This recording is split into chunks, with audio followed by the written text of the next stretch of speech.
All to the teachers in the gallery, to the special guests, to the parents. By the way, there's a prize for the one with the biggest box of tissues. And finally, to the mighty matric class of 2021. My boys, my brothers, my friends, welcome.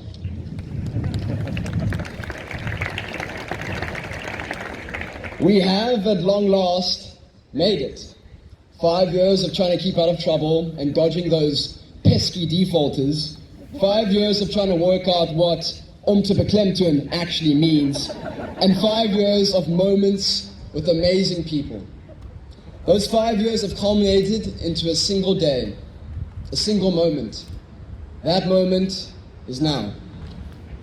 Let's take a trip down memory lane to where it all began, grade 8 camp. And when our grade first met as a collective, and what a bunch we were. We all come from different walks of life, different corners of the globe. It was at this point that we in the southern suburbs met those from the mythical land behind the Boerewors curtain. We also varied greatly in size, from the gargantuan specimen Michael Levitt, compared to Farouk Abrahams, fondly known as Ricky Beeves, who was a dead ringer of a grade 5 who had just got his pen license.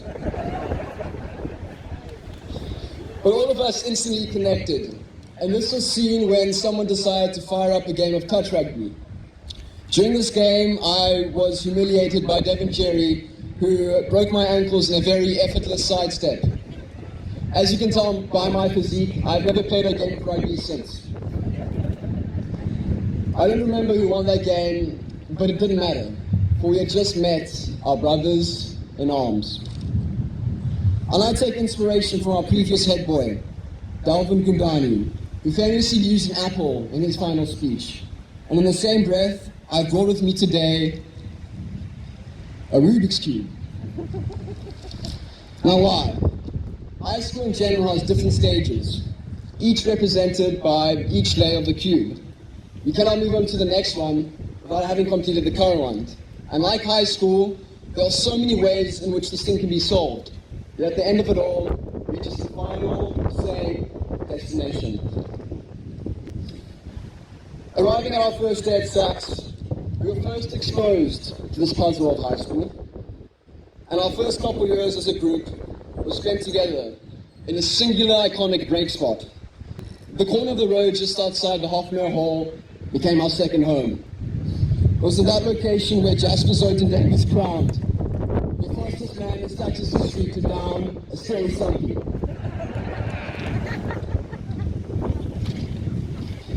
Sorry, where's the wind? Friendships were formed, stories were shared, and it became our place of refuge. But for one man, that location holds a dark history. On one particular day, Adam Wilson and Ross Lindsay were playing catch with a fresh and crisp Granny Smith apple. For those of you who have never felt one of these things are literally harder than diamonds. So whilst these boys, sorry, I don't think it's disgusting. So whilst these boys were passing around this apple, our very own Josh Greason was casually strolling, unaware of the game that was taking place. This lack of awareness soon became mutual when the apple came at lightning speed on the side of Greason's corp. Greavy is the only man I've ever known to get a concussion from an apple. Our great slogan became, an apple a day keeps the doctor away, unless that apple is in the hands of Adam Wilson.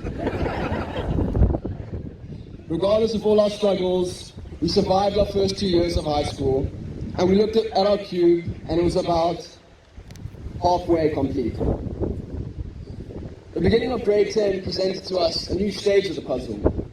You see, with the Rubik's Cube, the more you complete it, the harder it is to maintain that progress. One wrong move, and the whole puzzle becomes undone. This unfortunately applies to high school. The easy days of algebra were gone, and we were on the verge of complex calculus. One day when we entered Mr. Hornborder's class, the following words were displayed on his board. Ye who enter here, abandon all hope. We were also exposed to the prayer of serenity, which goes, grant me the serenity to accept the things I cannot change, the courage to change the things I can, and the wisdom to know the difference. I would recite this every maths lesson when I had no clue what was clapping. Even in English class, we didn't have it easy. We were urged to ponder the unknowable mysteries that govern this universe, such as, does Shakespeare even exist? Or, where the hell is Roberto Gonzalez every lesson? Those were tricky questions to answer, but we prevailed and completed more of the cube. As things tend to go, life doesn't work out as planned. And on our path, we face many hardships, including the difficult news of the loss of our dear brother, Andreas Kropp. But you see, when you have ridden the waves of grief, it stands as a crucible to the opening of the heart.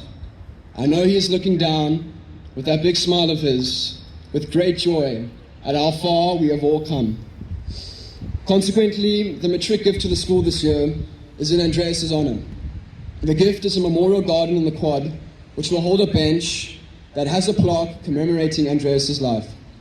This has been made possible thanks to Dole Williams, Mr. Van Salm, and Lil Copeland. So let's all give them a round of applause.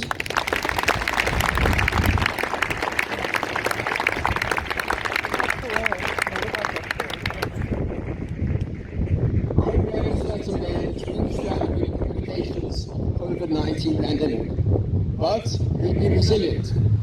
Being here today stands as a test for our perseverance and commitment to excellence. Tables turn, bridges burn, you live and learn.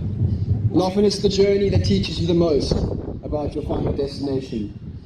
But now we stand at that final destination, having endured hardship, cultivated camaraderie, and learned so many lessons.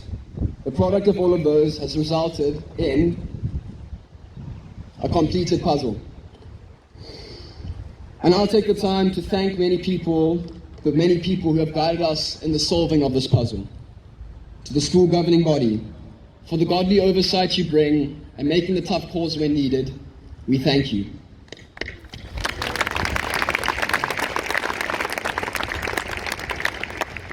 To the SACS ground staff, for keeping our school running efficiently and being responsible for the most beautiful campus in Cape Town. Whenever my mind drifted in a lesson, a quick glance out the window revealed Mr. Barnard on his tractor, driving around the field like he was a Formula One driver. So, to you and your team, we thank you.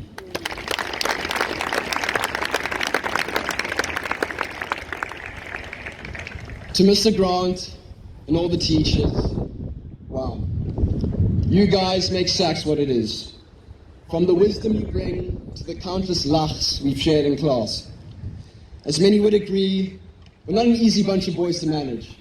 But in spite of that, you guys have labored every day to provide us with a well-rounded education and pushed us from the days we didn't want to work, which was most days, to be honest. But without you, we wouldn't be here where we stand today. We owe our dreams to you guys. We thank you.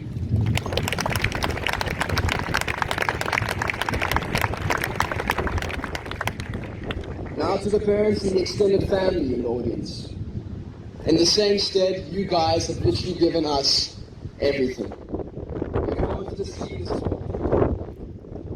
us, and nurtured the seeds with your time, your money, your energy, your love, but most importantly, so much food. Even though at times it may seem we're ungrateful when we moan and we complain, but just know we are so grateful for this opportunity called life. Our achievements are your achievements. Today is much of a celebration for you guys as it is for us. It's now time to watch those seeds flourish and grow. We thank you.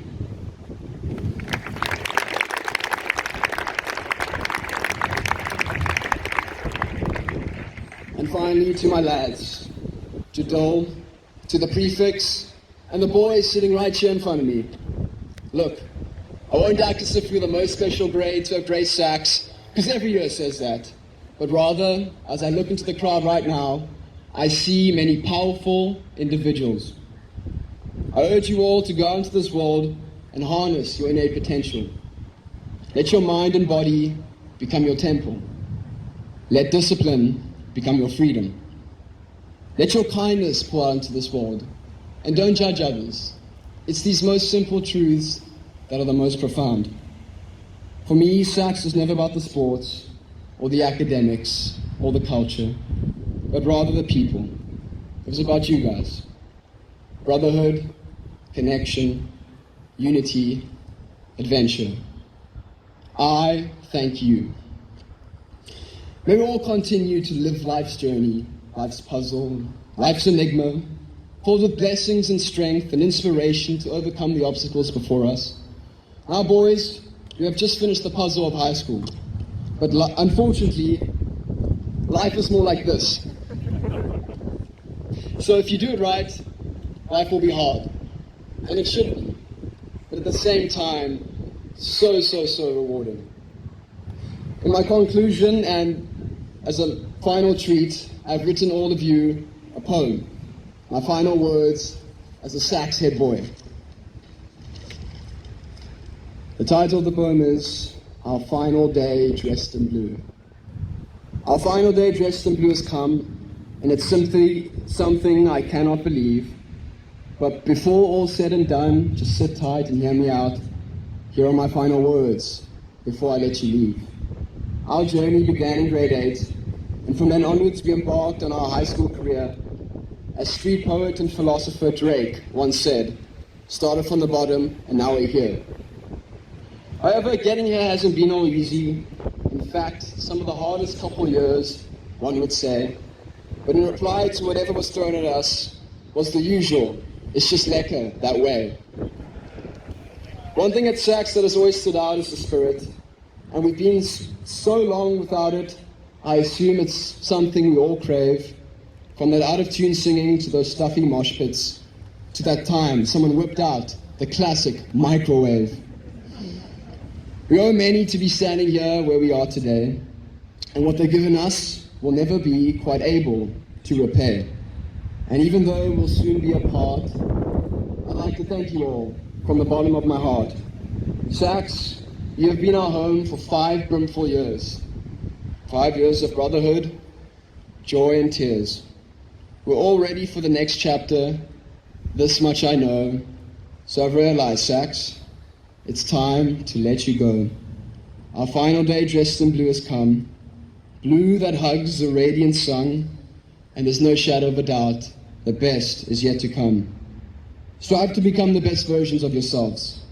Don't let all that you've achieved become rotten. Fly through the turbulence and live life. Be phenomenal and don't be forgotten. I've enjoyed every moment, boys. Love you all. Thank you.